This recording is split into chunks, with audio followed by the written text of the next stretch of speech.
Hello students, so you are most welcome in today's video. Students, आज की video बहुत important है आपके लिए। अगर आप आईक्यू को सर्च कर रहे हैं या आईक्यू के बारे में जानना चाहते हैं इन साइकोलॉजी, आईक्यू बेसिकली क्या होता है या what is called IQ, so definitely यह वीडियो आपको कंप्लीट इन्फॉर्मेशन देगी और हर तरह से आपको गाइड करेगी। ठीक है, सो बता दो स्टूडेंट्स, बेसिकली ये जो आईक्यू का जो क्वेश्चन है या आईक्यू का जो कॉन्सेप्ट है ये आपके क्लास 12 के साइकोलॉजी से निकलता है।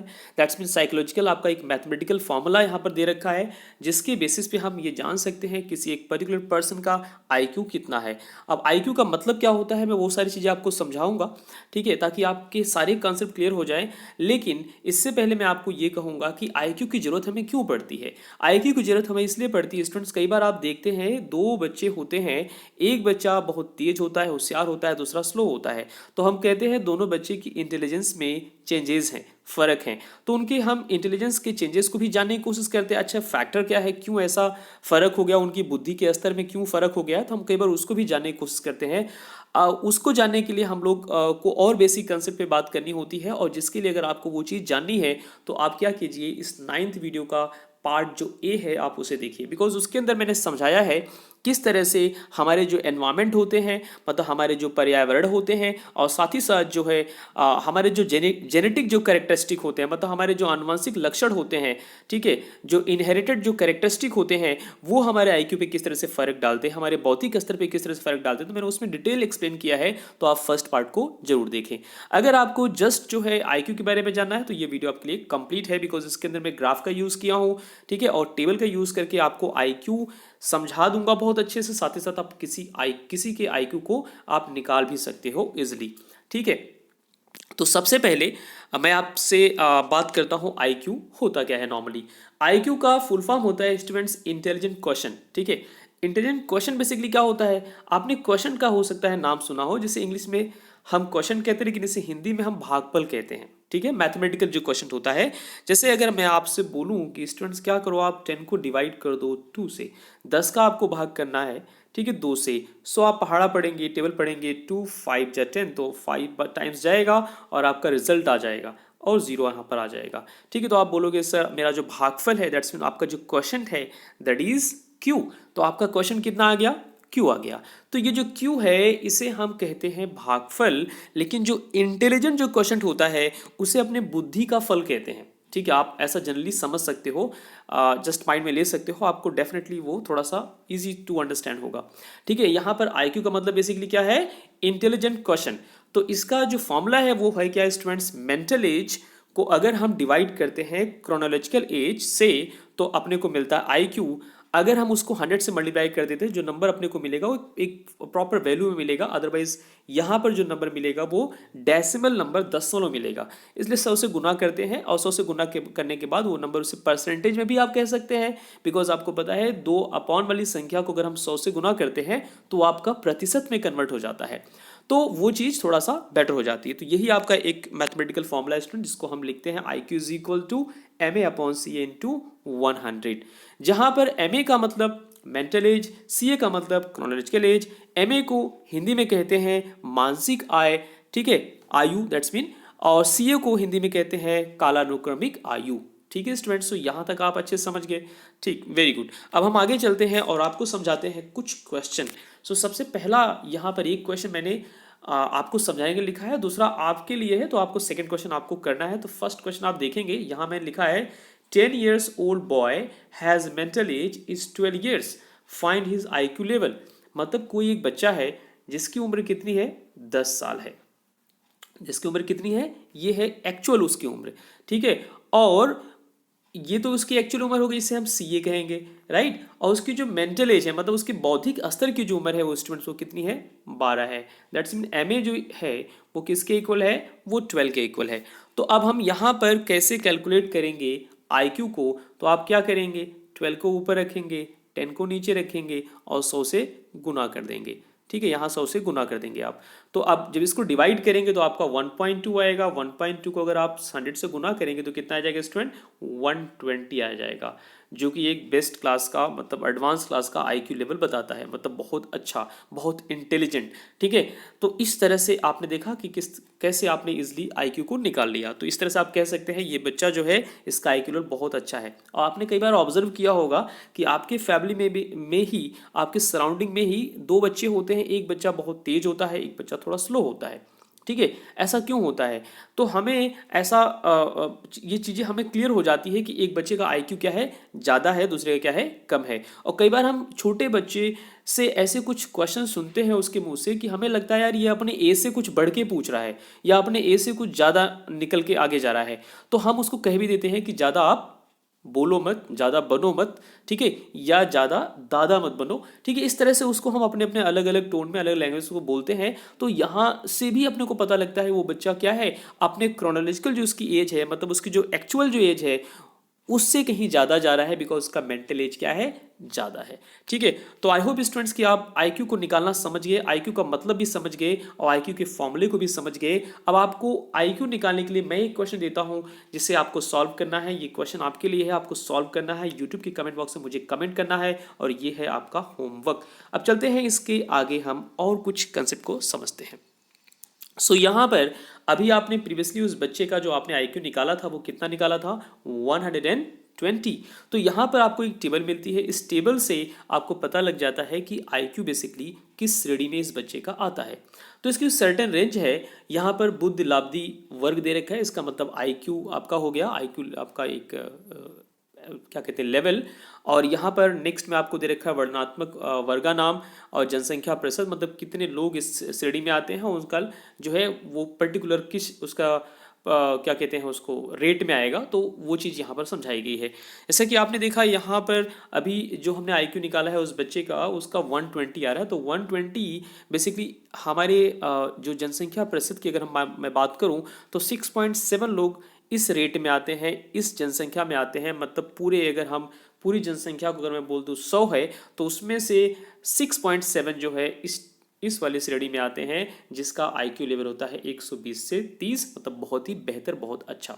ठीक है, अच्छा, तो आप देखेंगे इस टेबल को देख के समझेंगे यार सबसे ज़्यादा कहाँ पर लोग आते हैं, सबसे ज़्यादा किस आईक्यू के लोग हैं। तो सबसे ज़्यादा आपको आईक्यू के लोग मिलेंगे स्टूडेंट 90 से 109। ठीक है, ये बेसिकली क्या होते हैं, एवरेज वाले होते हैं। तो हो सकता है आपका भी आईक्यू इतना हो अगर आप ज़्यादा इंटेलिजेंट ना हो तो। ठीक है, और मैक्सिमम लोग आपको यही वाले मिलते हैं जो कि औसत आईक्यू का लेवल है। औसत आईक्यू का लेवल बेसिकली 100 या 110 के नीचे होता है। This is called the average IQ level. ठीक है, तो आई होप कि आप समझ गए। अगर अगर आपका आईक्यू लेवल या किसी का आईक्यू लेवल अगर जो है 70 से कम होता है, जिसको हम कहेंगे मानसिक रूप से चुनौतीग्रस्त या मंदित कहेंगे। अगर 70 से 79 में हुआ, मतलब 79 में हुआ, तो इसे कहेंगे सीमावर्ती। ठीक है, मतलब वो उसका भी हिसाब किताब अच्छा नहीं है। और इसका भी देखो आप लोग को कुछ परसेंटेज मिलेगा, कितनी पॉपुलेशन इस श्रेणी में भी आती है। और आपने ऐसे लोग भी अपने सराउंडिंग में देखा होगा कि उसको कुछ भी कह लो उसको समझ नहीं आता, मतलब उसके दिमाग में वो बात घुसती नहीं है। तो इस केस में आप समझ सकते हैं कि उसका आईक्यू लेवल क्या है, डाउन है। आई होप स्टूडेंट्स इस टेबल के माध्यम से आप इजिली कैलकुलेट कर सकते हैं। और आपकी क्लास 12 की जो आपकी साइकोलॉजी है उसके अंदर बेसिकली आपको टेबल अवेलेबल है, तो मैंने वहीं से निकाली है। ठीक है, आप अच्छे से आईक्यू लेवल की स्टडी कर सकते हैं। तो चलते हैं नेक्स्ट में, यहाँ आपको मिलता है ग्राफ। और इस ग्राफ से बेसिकली क्या पता लगता है, आईक्यू लेवल एंड पॉपुलेशन, जो चीज़ मैंने आपको पहले बता दी। ठीक है, तो आप सबसे पहले देख रहे हैं ये जो है आईक्यू लेवल 0 से लेके 70 तक, जिसके नंबर ऑफ पॉपुलेशन बहुत कम है। उसके बाद यहाँ आप देखेंगे तो नंबर ऑफ पॉपुलेशन 70 से 80 के बीच में लगभग इतना है। ठीक है, और सबसे ज़्यादा आपका आईक्यू लेवल जब 100 होता है तो मैक्सिमम पॉपुलेशन, ज़्यादा जनसंख्या आपकी 100 वाली है। और उसके बाद जो टॉप क्लास के आईक्यू लेवल जो होते हैं उसकी परसेंटेज यहाँ पर कम होती जाती है। ठीक है, दैट्स मीन बहुत ज़्यादा हाईली एडवांस टाइप के इंटेलिजेंट या साइंटिस्ट, इंजीनियर या जो आपके बहुत एडवांस जो रिसर्चर्स हैं उनका जो रेशियो है, उनका परसेंटेज है वो बहुत कम है। और ये चीज़ हमें देखने को भी मिलती है। राइट स्टूडेंट्स, उसके बाद एक नेक्स्ट टेबल मैं आपको और यहाँ पर स्टडी कराता हूँ। ये टेबल बेसिकली आपको अलग अलग कॉन्टिनेंट, अलग अलग महाद्वीप, अलग अलग जो है नस्ल के जो लोग होते हैं उनका आईक्यू लेवल किस प्रकार से होता है, थोड़ा वो भी यहाँ पर समझ लेंगे। जैसे यहाँ पर ब्लैक है, Hispanic and white and Asian, तो ये कुछ कैटेगरी है, इनका आईक्यू लेवल यहाँ पर डिस्कस किया गया है स्टूडेंट्स, ठीक है। सो यहाँ पर आप देखेंगे जैसा कि एशियन, वाइट और हिस्पैनिक और जो है ब्लैक, तो ये जो हिस्पैनिक लिखा है बेसिकली हिस्पैनिक है, ठीक है, मतलब स्पेन के लोग हो गए, ठीक है। और अलग अलग से नस्ल मैंने बताया, ब्लैक जो जिनका रंग ब्लैक है, तो उनको आप देख सकते हैं उनका थोड़ा सा लो ग्रेडेड है, ठीक है, मतलब उनका एवरेज देखो यहाँ पर आ रहा है 85 पे आ रहा है, ठीक है। और उसके बाद थोड़ा आगे मूव करेंगे तो हिस्पैनिक आएंगे, मतलब स्पेन के लोग, तो देखो उनका थोड़ा अब एवरेज कहाँ पर आया है, वो 85 से 100 के बीच में है, मतलब काफ़ी कम है उनका एवरेज, ठीक है। उसके बाद वाइट लोगों के बारे में बात करेंगे तो वाइट लोग मतलब अंग्रेज टाइप के जो लोग होते हैं वो उनका इधर आपका 100 आया, मतलब ठीक है। और एशियन जिस कॉन्टिनेंट में हम लोग रहते हैं, मतलब आपको पता है आपका इंडिया हमेशा से महान रहा है, महान से महान गणितज्ञ, महान से महान जो है वैज्ञानिक सब यहीं से निकले हैं, ठीक है। बेसिकली जो भी थ्योरी है इंडिया की है, सब कुछ बाद में अंग्रेजों ने चोरी किया और उसके बाद उन्होंने जो है अपने नाम कर ली, ये चीज़ आप अच्छे से जानते हैं। तो एशियन का आईक्यू लेवल बहुत एडवांस होता है स्टूडेंट्स, ठीक है। इसी वजह से यहाँ लोग जो बहुत ज़्यादा स्पिरिचुअल होते हैं, और स्पिरिचुअल का मतलब सिंपल नहीं है, स्पिरिचुअल मतलब आध्यात्मिक, आध्यात्मिक का मतलब होता है अपने बारे में, मतलब पहले के अपने इंडियन जो साइकोलॉजिस्ट हैं या इंडियन जो है क्या कहते हैं जो वैज्ञानिक थे, उन्होंने कोई रिसर्च नहीं किया, कोई एक्सपेरिमेंट नहीं किया, लेकिन फिर भी बता दिया परमाणु, इलेक्ट्रॉन्स, न्यूट्रॉन्स, प्रोटॉन्स के बारे में फिर भी बता दिया था, जस्ट ध्यान करके। तो इस तरह से आप समझ सकते हैं कि अपना देश कितना महान है, महान देश में हम रह रहे हैं स्टूडेंट्स। तो चलते हैं अब हम एनसीईआरटी की क्लास 12 की स्क्रीन के ऊपर, वहाँ से मैं आपको कुछ रीडिंग करके आपको समझाता हूँ लाइन टू लाइन। और स्टूडेंट्स आपसे रिक्वेस्ट होगी वीडियो को प्लीज़ शेयर करना। आज हम आईक्यू को पढ़ रहे हैं in detail, so let's move. So students इसके अंदर आप देखेंगे बुद्धि का मूल्यांकन, हम आ गए हैं स्क्रीन के ऊपर क्लास 12 की जो साइकोलॉजी है हिंदी मीडियम की।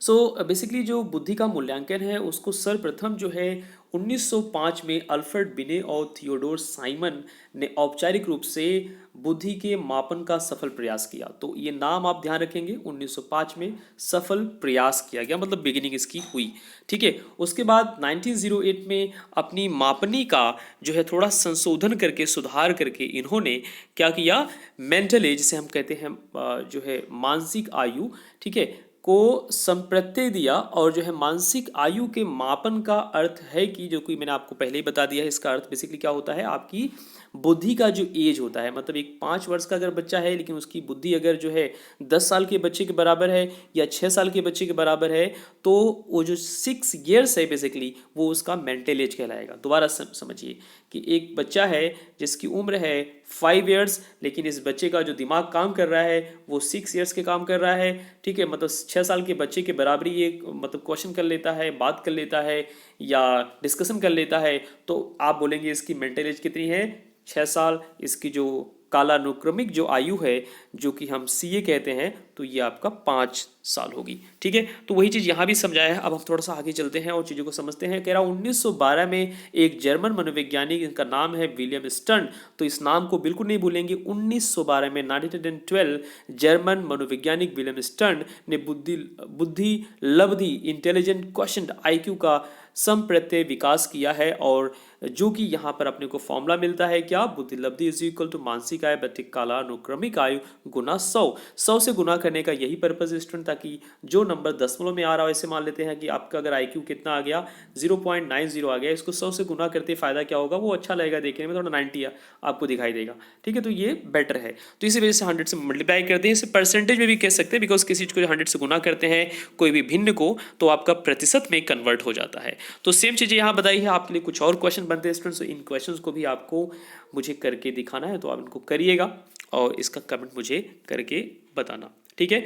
सो उसी चीज़ को एक्सप्लेन किया है, बाकी चीज़ें मैंने आपको समझाई दी है। यहाँ पर आप देखेंगे वही टेबल आपको मिल रही है, दोबारा से सेम वही मिल रहा है, सेम आपको ग्राफ मिल रहा है, जहाँ से आपको पता लगता है अपने इंडिया में बेसिकली जो है एवरेज जो आईक्यू लेवल है दैट इज़ 100, और उसके आप जाते हैं तो आईक्यू लेवल जो एडवांस टाइप के लोग हैं, टॉप क्लास के बिजनेसमैन, टॉप क्लास के, जैसे हम नरेंद्र मोदी की बात करें तो इनका आईक्यू लेवल बहुत अच्छा है। एक बहुत अच्छे पब्लिक लीडर हैं, इनको मतलब आपने कभी देखा होगा, इनके फेस पे थकान नहीं होती, पता नहीं क्या खाते हैं ये, मतलब एक अलग सा एक तेज, एक मतलब इनका आईक्यू बहुत अच्छा है, इनका बॉडी मेंटेनेंस भी बहुत अच्छा है। मतलब ऐसे लोग आपको बहुत मिलेंगे, मैं जस्ट एग्जांपल दे रहा हूँ, ठीक है, ताकि आप उसको अच्छे से समझ सके। होप दैट स्टूडेंट्स कि आपको ये वीडियो अच्छी लगी है, और प्लीज़ मेरी दोबारा से आपसे रिक्वेस्ट होगी, प्लीज़ आप जो है इन वीडियोस को अपने फ्रेंडों में ज़रूर शेयर करें, अपने फ्रेंडों के साथ साथ अपने उन रिश्तेदारों में, उन रिलेटिव्स में सेंड करें जिनको इसकी ज़रूरत है। साथ ही साथ वो अपने उनमें शेयर करें जिनको उनकी ज़रूरत है। ठीक है, मतलब